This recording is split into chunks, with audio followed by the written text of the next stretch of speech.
I want to show you what it looks like outside right now so you know why I'm inside. It is cold, it is snowing, it is windy, and I can't believe it. Oh, I'm so ready for a little bit of spring at this point. So ready for it. Okay, let me show you.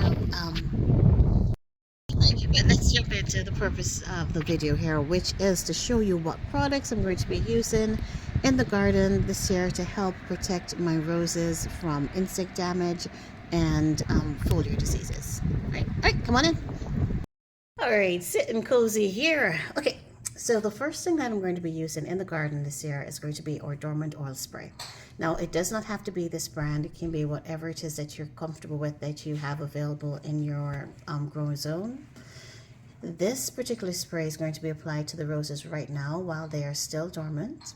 I do spray it to cover with the canes from top to bottom, right? And this is going to help to kill any overwintering insect larvae, insect eggs, and to reduce that insect pressure that I normally have at the very beginning of the season. The awesome thing about this particular oil is that it can be used in both as a dormant oil spray as well as during the active growing season. So in the dormant season, when I'm using it as a dormant oil, I'm applying this at a rate of 5 to 7 tablespoons per gallon of water. And then when using it during the active growing season, I'm using 2 to 4 tablespoons per gallon of water. And we just mix that in or spray that on the roses, foliage and all, to help keep them healthy throughout the season. Now, I don't know if you remember, if you look back at some of my videos, you'll notice that during my May garden tour, that first tour of roses, that I normally have a lot of insect damage on my leaves, right? This is what I would use after the fact to help correct that. But now, finally, people, I will start using it before, right? And so hopefully we're going to have better roses to start the season, way less insect pressure and insect damage. All right. All right, so the second product that we're going to be using right here is going to be the BioAdvanced Insect and Disease Control. Now, this particular item, I think I did see it recommended on the David Austin website, but it was recommended to me last year by one of our viewers that I should give this a try because of the insect pressure I was having in the garden. It's really easy to use. Love it, right? It just screws on right here. Let me show you. Right here, it just screws onto your hose, right? And you just click on and off, and you just spray. Right? It's a screw in, spray and grow. So spray and go. I said spray and grow. Ha ha. Hey, it's a nice logo. I have spray and go. Love it. All right. All right, now it's recommended that the product be used every 2 weeks, that you spray your roses with this to help prevent the foliar diseases and insect damage. I am not, I'll be quite honest with you, I am not the kind of gardener to spray my garden every 2 weeks. It's not going to happen, right? I will use this at the first start of the season. So when my roses leaf out, right, this first sets of leaves, once they push those out, I'll go ahead and apply a spray of this. I'll then try to use it again maybe 2 more times for the season.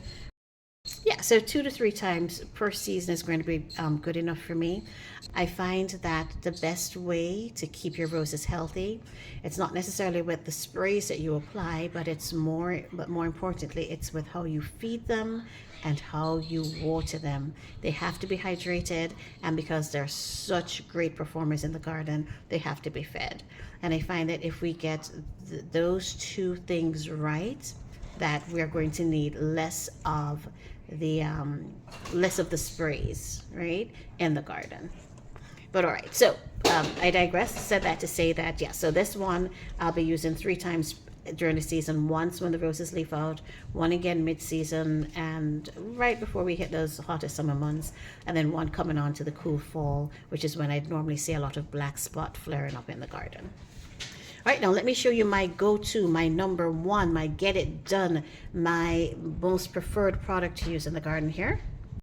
All right, and bam! All right, this is my go-to product right here. This is neem oil. Love me some neem oil, right? Neem oil is my go-to. It's perfect. I've had powdery mildew in the past. It totally eradicates it. It helps to keep my garden healthy, helps to suppress the whole thing of black spot. There is some concern with neem oil when we get extremely hot in the summer. It's not something that I will apply.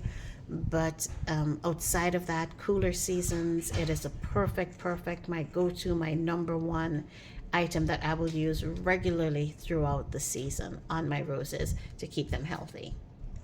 Right? Okay, now with these and all the products that I've shown you, the neem oil, the horticultural oil, the BioAdvanced insect and disease control. These items should be used late in the afternoon or very early in the morning when our pollinators are asleep and not as active in the garden, because things like these do not discriminate, right? We're spraying for bad pests, but guess what?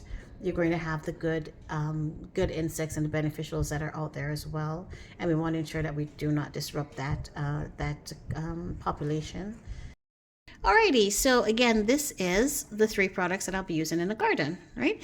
Again, as mentioned, the horticultural oil is the first thing that we're going to be applying in the garden while the roses are dormant.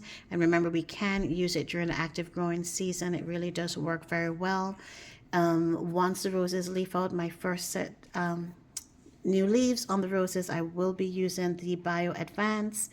Not a big user of harsher chemicals in the garden, so I'll probably use this about 3 or so times for this season. And then, of course, my number one go-to is always my neem oil. Okay. These 3 should take us through the season without any worries. Now, I do want to just, before we end, just to say this. I know I mentioned it earlier, but just in case if I missed it before. Roses are going to get a little bit of black spot. It's only natural. You're going to see some insect damage on your leaves. That's only natural too, right? We're living in a ecosystem after all, right? Where we have different pests and animals and stuff of all kinds.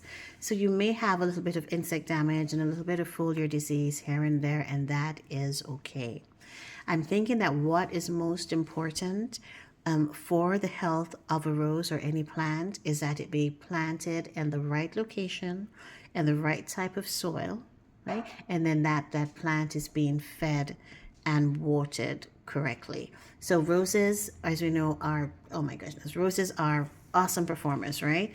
They work really hard in the garden, and because they work so hard, they get thirsty. They need to be well hydrated, and they need to be fertilized. So even before we run out to get all of these sprays, let's ensure that this season you're using a nice, well-balanced fertilizer.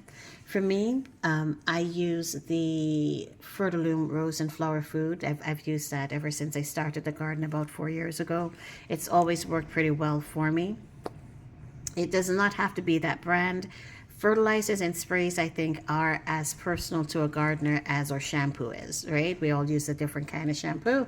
It just feels like it works differently for different days, right? It's the same thing for gardening, same thing for the products that you use in your garden. It really is going to be a personal preference.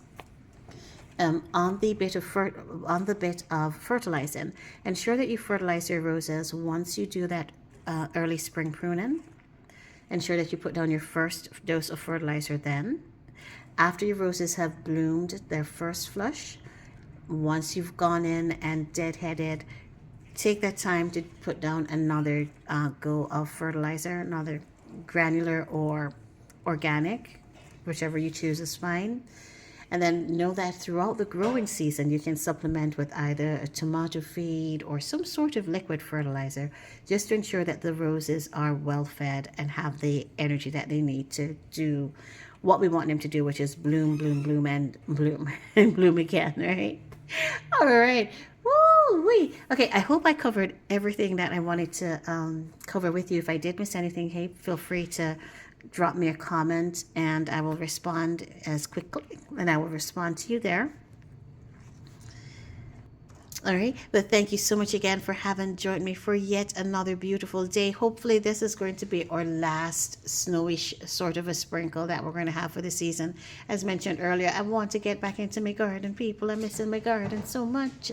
All right, but I'm thinking this is it. I'm thinking I did see, I was looking at the forecast, and for next week we actually have some highs in the 60s and 70s. Stop it. So I'm hoping that this is it for winter, man. I'm hoping winter is about to let it go so that we can get in our gardens and just enjoy what we love. Right? Thanks for joining me for yet another beautiful day. As always, you're awesome, and I will see ya in the next video. Bye.